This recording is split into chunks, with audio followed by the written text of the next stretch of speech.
The Diary of a Certified Psychopath. Off the crank. Same old, foretold. Sometimes life's vicious cycle is tough to endure, let alone sum up in plain-clothed English. So forgive me while I serenely stride away several thousand stale thoughts, or let the spinning do the talking, in spacious silence.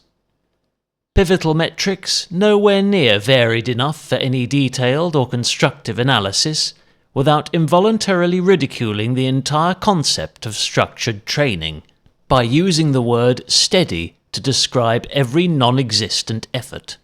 Indeed, if Tom Thumb tried to dive into data this shallow, he'd say, "Ouch! My paddling pool's deeper than that. However, that heavenly ocean above your Good Shepherd's seaside sanctuary looks like it could swallow Cthulhu." To plod and ponder, or ponder and plod? That is the question. And let there be no doubt that the former order works far better, provided all steps remain in the correct order, and at least 70% are mid-soled strikes, though neither symmetry, pronation, nor one's chosen route have any influence over this fast-acting and dual-purpose form of cognitive therapy, which is frequently more effective than any clinically proven alternatives. The superior results obtained by placing paces before pensiveness might have something to do with the physical action initializing the necessary blood flow to ensure that all cluttered cortexes are deeply cleansed of the most stubborn, stale thoughts, as well as attain the optimum momentum at which they physically depart one's head, which, according to Dr. Luther T. Waddell's critically acclaimed handbook, Foot for Purpose, A Guide to Pain-Free Progress, published by Penguin, should be at least twice the velocity of any headwind, to ensure that they ascend high enough to enter a gaseous state, and be neutralized by the surrounding atmosphere. In exceptionally blustery conditions, there is still a risk that partially dissolved fragments of the heaviest negative lubed could either permeate the craniums of low-flying birds or fall back towards the ground, where they might be unwittingly assimilated by other humans or land-dwelling animals.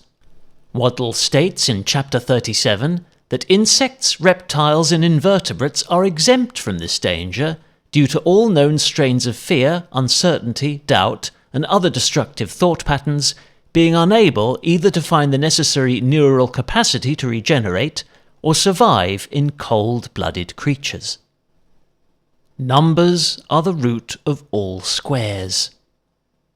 A partially inverted and, if the hastily calibrated strain gauges inside a pair of recently detached, rubbed down, touched up, and re-energized SRM X power pedals are to be trusted, bona fide sub-bass tempo trundle around the lower residential quarters of my beloved hometown and its easterly neighbours.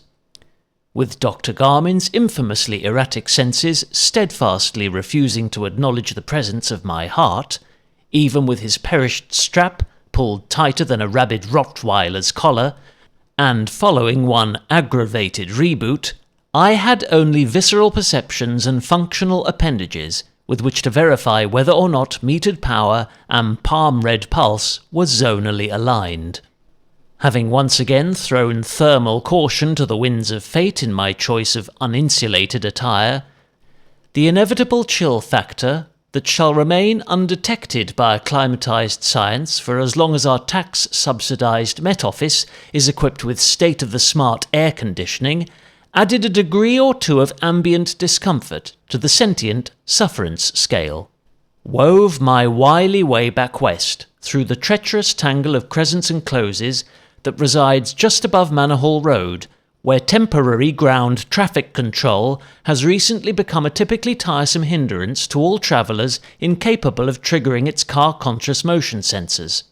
Maintained a generally low and narrow profile against waning elemental resistance that still harboured sufficient bluster to elicit lilting rustles from leafy moors and flog St. Beaufort's flappy weather vanes into unfurled protests on behalf of at least a dozen self-determining nations, 7 secret colours that Earth's golden shepherd was ill-equipped to reveal without his unshorn flocks shedding any heavenly tears, and the light-legged lions of Southwick's talented football team. In truth, and much to my subsequent surprise whilst orbiting my nearest neighbouring town's serene village green in search of a purpose and relevant subject matter, though employing the same symbolic feline to represent their roaring pride, the aforementioned community-funded squad appears not to be embodied by any official pole-bound patriot. Hence, for the purposes of this painfully spun-out narrative, they are illustrated by that of the one they aspire to be, play, and run right off the royal blue pitch at Stamford Bridge.